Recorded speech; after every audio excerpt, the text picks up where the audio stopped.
Assalamualaikum warahmatullahi wabarakatuh.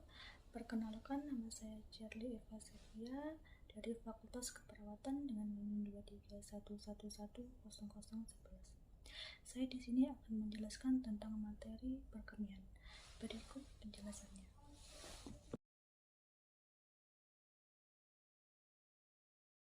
Sistem persyarafan. Sistem persyarafan merupakan salah satu bagian yang menyusun sistem koordinasi yang bertugas menerima rangsangan, mengantarkan rangsangan ke seluruh bagian tubuh, serta memberikan respon terhadap rangsangan tersebut. Berikut anatomi sistem persyarafan. Selanjutnya ada pembagian sistem persyarafan. Sistem saraf dibagi menjadi dua bagian, yaitu sistem saraf pusat dan sistem saraf tepi. Fungsi sistem persyarafan yaitu menerima informasi dari dalam maupun dari luar melalui efferent sensory pathway, mengomunikasikan informasi antara sistem saraf perifer dan sistem saraf pusat, mengolah informasi yang diterima baik di tingkat saraf pusat, mengolah informasi yang diterima baik, mengantarkan informasi secara tepat melalui efferent pathway. Berikut adalah struktur sel saraf. Selanjutnya ada struktur sel saraf neuron. Setiap neuron terdiri dari satu badan sel yang di dalamnya terdapat sitoplasma dan inti sel. Selanjutnya ada jenis sel saraf. Terdapat 5 jenis sel saraf berdasarkan bentuk, yaitu unipolar neuron, bipolar neuron, interneuron, piramidal sel, yang terakhir motor neuron. Jenis sel saraf berdasarkan fungsi. Yang pertama, sel saraf sensorik atau saraf efferent, yaitu sel saraf yang mempunyai fungsi menerima rangsangan yang datang kepada tubuh atau panca indera. Yang kedua, sel saraf motorik atau saraf efferent, sel saraf yang mempunyai fungsi untuk membawa impuls saraf dari pusat saraf otak. Yang terakhir ada sel saraf penghubung atau intermediate asuasi. Neuron ini menghubungkan neuron sensorik dan neuron motorik atau menyampaikan informasi ke seluruh interneuron lain. Berdasarkan letak kerjanya, sistem saraf terdiri dari 3 bagian, yaitu yang pertama, sistem saraf pusat, kedua, sistem saraf perifer atau tepi, yang terakhir, sistem saraf autonom atau saraf tak sadar. Jenis sel saraf berdasarkan struktur. Unipolar. Neuron unipolar yaitu neuron yang memiliki satu buah akson yang bercabang. Neuron unipolar hanya memiliki satu aluran yang timbul dari beda sel. Yang kedua ada bipolar. Neuron bipolar yaitu memiliki satu akson dan satu dendrit. Neuron bipolar memiliki dua uluran yaitu akson dan dendrit. Badan selnya berbentuk lonjong dan ulurnya timbul dari dua ujung badan sel. Yang ketiga ada multipolar. Neuron multipolar adalah neuron yang memiliki satu akson dan beberapa dendrit. Penyebaran neuron multipolar ini paling banyak terdapat di dalam tubuh dibandingkan dengan neuron unipolar atau bipolar. Yang terakhir yaitu piramidal. Sel saraf piramidal yaitu bentuk sel saraf yang memiliki banyak dendrit yang tersebar di bagian sel saraf. Umumnya dalam otak berperan sebagai interneuron, juga membentuk berkas His atau Purkinje pada nudus sinuatrik jantung. Selanjutnya ada sistem saraf pusat. Substansi pokok. Substansi kelabu atau glisea yaitu kumpulan badan neuron terletak bagian luar. Yang kedua ada substansi pulih atau alba, yaitu kumpulan serabut saraf. Sistem saraf pusat terdiri dari otak dan sumsum tulang belakang yang berfungsi mengatur dan mengendalikan semua aktivitas tubuh.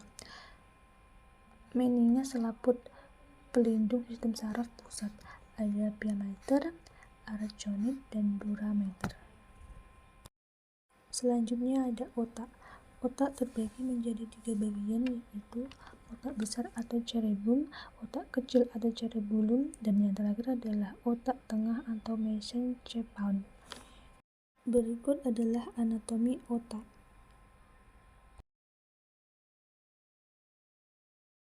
Otak besar atau cerebrum berfungsi untuk pengaturan semua aktivitas mental, yaitu berkaitan dengan kepandaian, inteligensi, ingatan, memori, kesadaran, dan pertimbangan. Terdiri atas bagian belakang atau oksipital, bagian samping atau temporal, bagian tengah atau parietal, dan yang terakhir adalah antara bagian tengah dan belakang. Otak kecil atau cerebellum berfungsi untuk mengendalikan dan mengkoordinasikan gerakan-gerakan otot tubuh serta menyeimbangkan tubuh. Letak otak kecil terdapat tepat di atas batang otak. Otak tengah atau mesencephalon terletak di depan otak kecil dan jembatan foral atau yang menghubungkan otak kecil bagian kiri dan kanan, juga menghubungkan otak besar dan sumsum tulang belakang. Pelindung otak. Pelindung otak terdiri dari tengkorak, ruas-ruas tulang belakang, 3 lapisan selaput otak atau median di depan otak tengah atau diencephalon. Sumsum lanjutan atau medula oblongata banyak mengandung ganglion otak, pusat pengatur gerak refleks fisiologis, denyut jantung pernafasan, pelebaran dan penyempitan bersin batuk. Sumsum tulang belakang atau medula spinalis fungsinya yaitu menghubungkan impuls dan ke otak. 2. Memungkinkan jalan terpendek pada gerak refleks. Saraf tepi atau saraf perifer. Sistem saraf perifer dibagi menjadi 2, yaitu 12 pusat pengatur gerak refleks fisiologis atau denyut jantung, pernafasan, pelebaran dan penyempitan bersin dan batuk. Sistem saraf perifer dibagi menjadi 2, yaitu 12 pasang saraf serabut otak atau saraf krania, 3 pasang saraf sensori, 5 pasang saraf motori, 4 pasang saraf gabungan. Selanjutnya ada nervus cranialis. Nervus cranialis terbagi menjadi 12 nervus, diantaranya adalah yang pertama, nervus olfactorius, yang kedua, nervus opticus, yang ketiga, nervus oculomotorius, yang keempat, nervus trochlearis, yang kelima, nervus trigeminus, yang keenam, nervus abducens, yang ketujuh, nervus facialis, yang kedelapan, nervus auditorius, yang kesembilan, nervus glossopharyngeus, yang kesepuluh, nervus vagus, yang kesebelas, nervus accessorius, yang kedua 12, nervus hipoglossus.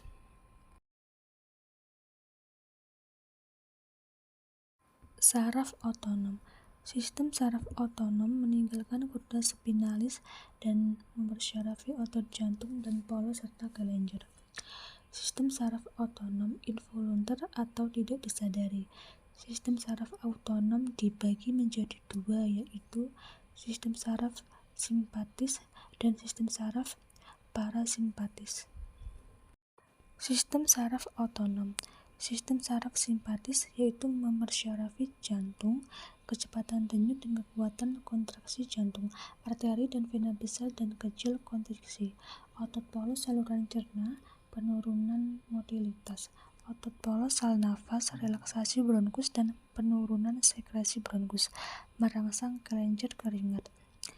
Sistem saraf parasimpatis yaitu mempersyarafi jantung, memperlambat kecepatan denyut, sal cerna, meningkatkan motilitas, sal nafas, kontriksi jalan nafas.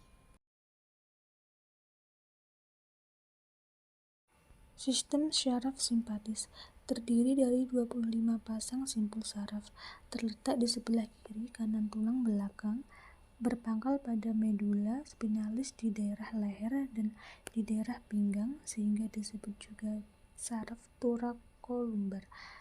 Praganglion pendek. Praganglion urat saraf yang terdapat pada pangkal ganglion. Postganglion urat saraf yang berada pada ujung ganglion. Sistem syaraf parasimpatis. Urat praganglionnya panjang karena menempel pada organ yang dibantu. Berpangkal pada medula oblongata, Kerjanya berlawanan dengan kerja syaraf simpatis, terbagi menjadi dua bagian, yaitu saraf otonom kranial atau saraf kranial. Itu tadi penjelasan dari sistem pensyarafan. Wassalamualaikum warahmatullahi wabarakatuh.